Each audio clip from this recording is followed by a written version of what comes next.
Hello viewers, আশা করি তোমরা সবাই ভালো আছো। আমি তোমাদের সাথে আছি মোহাম্মদ আরিফুল ইসলাম। আজকে তোমাদের সাথে নবম দশম শ্রেণীর ব্যবসা উদ্যোগ বইটির পরিচিত অংশ নিয়ে আলোচনা করব, অর্থাৎ এই বইটির সূচিপত্র নিয়ে এবং এই বইটির প্রথম 6টি অধ্যায় সম্পর্কে তোমাদের সাথে আলোচনা করব, অর্থাৎ তোমাদের 6টি অধ্যায় সম্পর্কে পরিচিত করিয়ে দিব এবং পরবর্তী সময়ে শিক্ষার্থী বন্ধুরা এই 6টি অধ্যায়ের উপরে ধাপে ধাপে আমরা টিউটোরিয়াল আপলোড করব, যাতে ব্যবসা উদ্যোগ বইটি তোমাদের জন্য অত্যন্ত সহজ হয়ে যায়। এবং এই ভিডিওটির সেকেন্ড পার্ট তৈরি করা হবে সপ্তম অধ্যায় থেকে দ্বাদশ অধ্যায় নিয়ে। শিক্ষার্থী বন্ধুরা, চলো আমরা ভিডিওটি শুরু করি। তো শিক্ষার্থী বন্ধুরা, তোমরা স্ক্রিনে দেখতে পাচ্ছ এখানে নবম দশম শ্রেণীর ব্যবসা উদ্যোগ বইয়ের 6টি অধ্যায় লেখা রয়েছে। এই 6টি অধ্যায়ের প্রথম অধ্যায়টির নাম হচ্ছে ব্যবসায়ের পরিচিতি। শিক্ষার্থী বন্ধুরা, তোমরা যারা নতুন ব্যবসা শিক্ষা নিয়ে পড়া শুরু করেছো, তারা যদি ব্যবসা সম্পর্কে ভালোভাবে বুঝতে চাও, তাহলে এই অধ্যায়টি অত্যন্ত গুরুত্বপূর্ণ, কারণ এই অধ্যায়ের ভিতরে ব্যবসা সম্পর্কিত বিস্তারিত বর্ণনা করা হয়েছে, অর্থাৎ ব্যবসা কাকে বলে, ব্যবসার উৎপত্তি ও ক্রমবিকাশ কিভাবে হলো, পরবর্তী সময়ে আধুনিক ব্যবসাকে কত ভাগে ভাগ করা হয়েছে, শিল্প বাণিজ্য প্রত্যক্ষ সেবা সম্পর্কে এই অধ্যায়ে বর্ণনা দেওয়া হয়েছে। শিক্ষার্থী বন্ধুরা, এছাড়াও ব্যবসার পরিবেশ সম্পর্কেও এখানে বিস্তারিত আলোচনা করা হয়েছে। তো তোমরা যদি এই অধ্যায়টা পড়ো, তাহলে সেই সম্পর্কে তোমরা বুঝতে পারবে। এরপরে দেখো শিক্ষার্থী বন্ধুরা, দ্বিতীয় অধ্যায় আছে হচ্ছে শিক্ষার্থী বন্ধুরা, তোমরা দ্বিতীয় অধ্যায়টি না দেখতে পাচ্ছ এখানে, যে দ্বিতীয় অধ্যায়টি হচ্ছে ব্যবসায় উদ্যোগ এবং উদ্যোক্তা। অর্থাৎ নাম থেকেই আমরা বুঝতে পারতেছি যে এখানে উদ্যোগ নিয়ে কথা বলা হয়েছে এবং উদ্যোক্তা নিয়েও কথা বলা হয়েছে।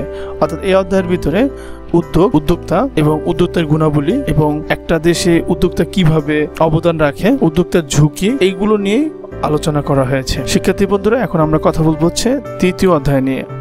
তৃতীয় অধ্যায় তোমরা যদি দেখো, যে বলা হচ্ছে আত্মকর্মসংস্থান, অর্থাৎ আত্মকর্মসংস্থান নিয়ে এখানে আলোচনা করা হয়েছে।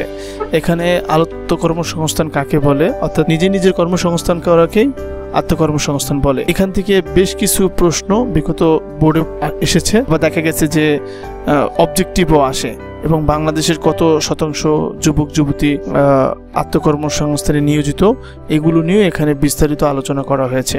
শিক্ষার্থী বন্ধুরা, আত্মকর্মসংস্থান উদ্বুদ্ধ করার জন্য যে সরকারের পদক্ষেপগুলো আছে, সেখানে বিভিন্ন ধরনের ট্রেনিং ইনস্টিটিউট, তারপর গ্রামীণ মহিলাদের প্রকল্প সংস্থা, তারপরে যুব উন্নয়ন কেন্দ্র, নটরামস, এনজিও, এই সকল সম্পর্কে এখানে বর্ণনা দেওয়া হয়েছে।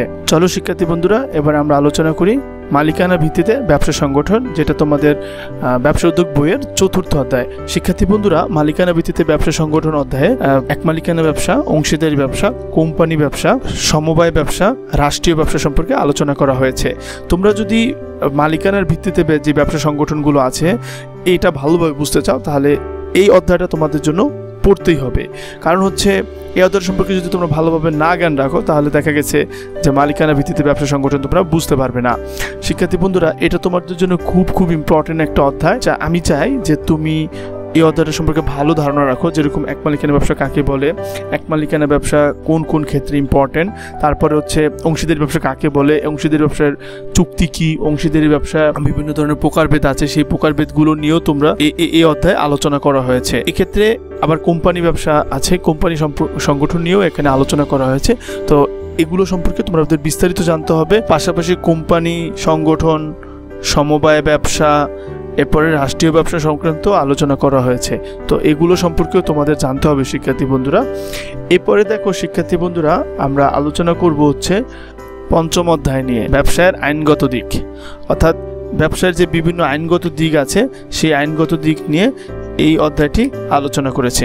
শিক্ষার্থী বন্ধুরা, ব্যবসার আইনগত দিকে এখানে যে লাইসেন্স দরকার হয়, তারপর যৌথ মূলধনী কোম্পানি গঠন করার জন্য নিবন্ধনপত্র দরকার হয়, এছাড়াও ফ্রাঞ্চাইজিংয়ের যে সম্পর্ক আছে তা সম্পর্কে আলোচনা করা হয়েছে।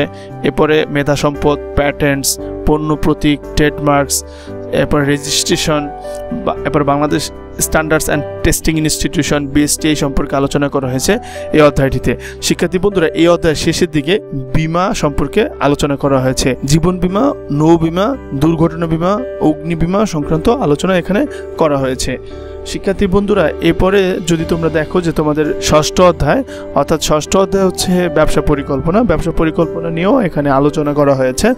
অর্থাৎ একটা কাজ যদি তুমি সুন্দরভাবে করতে চাও তাহলে তোমার পরিকল্পনাটা অত্যন্ত ভালো হতে হবে। অর্থাৎ পরিকল্পনার প্রয়োজনীয়তাটা কি ব্যবসা প্রতিষ্ঠানে, সেগুলো নিয়ে এখানে আলোচনা করা হয়েছে। এরপরে ম্যাক্রো স্কিনিং সম্পর্কে কিছুটা আলোচনা আছে যা তোমরা পড়লেই বুঝতে পারবে। এছাড়া আত্মবিশ্লেষণ পদ্ধতির ধারণা, প্রক্রিয়া ইত্যাদি সংক্রান্ত আলোচনা করা হয়েছে।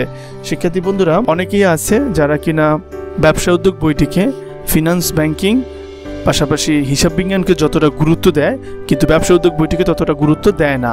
তো আমি চাই যে শিক্ষার্থী বন্ধুরা তোমরা এই বইটিকেও গুরুত্ব দিবে, কারণ তোমরা যদি একটু পরিশ্রম করো তাহলেই কিন্তু নবম দশম শ্রেণীতে ব্যবসা উদ্যোগ বইটিতে তোমরা A+ পেতে পারো। তো শিক্ষার্থী বন্ধুরা, ব্যবসা উদ্যোগ বইয়ের পরবর্তী 6টি অধ্যায় নিয়ে অধ্যায়ের পরিচিতি আলোচনা অংশ নিয়ে আমি নেক্সট ভিডিওতে তোমাদের সাথে আবার কথা বলবো। তো তোমরা এই পর্যন্ত আমার সাথে থাকো। আমার এই ভিডিওকে যদি তোমার পছন্দ হয় তাহলে আমার এই ভিডিওকে লাইক করো, কমেন্ট করো এবং আমার এই ভিডিওকে তোমার বন্ধুদের সাথে শেয়ার করো। শিক্ষার্থী বন্ধুরা, তো তোমরা ভালো থাকো। Thank you so much. আল্লাহ হাফেজ।